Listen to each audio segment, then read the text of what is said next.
ശബരിമലയിലെ സ്വർണ്ണമോഷണത്തിൽ കൂടുതൽ ഉദ്യോഗസ്ഥരെ കേന്ദ്രീകരിച്ച് അന്വേഷണം. അന്തിമ റിപ്പോർട്ട് വെള്ളിയാഴ്ച സമർപ്പിക്കാനിരിക്കെ ദേവസ്വം വിജിലൻസ് കൂടുതൽ പേരിൽ നിന്ന് മൊഴിയെടുക്കും. ശബരിമല സ്ട്രോങ് റൂമിൽ നടത്തിയ സ്വർണ്ണപ്പാളികളുടെ താരതമ്യ പരിശോധനയിൽ നിർണായക വിവരങ്ങൾ ലഭിച്ചതായാണ് സൂചന. ശബരിമല സ്വർണ്ണമോഷണത്തിൽ ദേവസ്വം വിജിലൻസിന്റെ അന്തിമ റിപ്പോർട്ട് കാത്തിരിക്കുകയാണ് ബോർഡ്.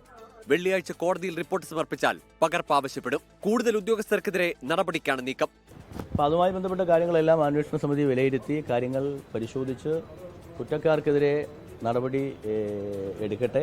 കൂടുതൽ ഉദ്യോഗസ്ഥർ വല്ലതും ഇതിൽ പെട്ടിട്ടുണ്ടോ, റിട്ടയറായ ഉദ്യോഗസ്ഥർക്കെതിരെ എന്താണ് ചെയ്യേണ്ടത്, അതൊക്കെ നമുക്ക് ആ സമയത്ത് തീരുമാനിക്കാം. റിപ്പോർട്ട് സമർപ്പിക്കാൻ ദിവസങ്ങൾ ശേഷിക്കെ ഉന്നത ഉദ്യോഗസ്ഥരെ കേന്ദ്രീകരിച്ചാണ് അന്വേഷണം. സ്വർണ്ണപ്പാളി കൊണ്ടുപോകാൻ ഉണ്ണികൃഷ്ണൻ പോറ്റിക്ക് കൂടുതൽ സഹായം ലഭിച്ചു എന്നാണ് വിവരം.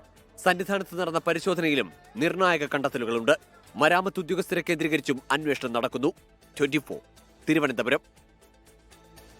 ലോകത്തെവിടെയായാലും ഏത് സമയത്തും 24 വാർത്തകളും ഓഗ്മെന്റഡ് റിയാലിറ്റി പാക്കേജുകളും എക്സ്പ്ലെയിനറുകളും വിശദമായി കാണാൻ ഞങ്ങളുടെ യൂട്യൂബ് ചാനൽ നിങ്ങൾക്ക് സബ്സ്ക്രൈബ് ചെയ്യാം.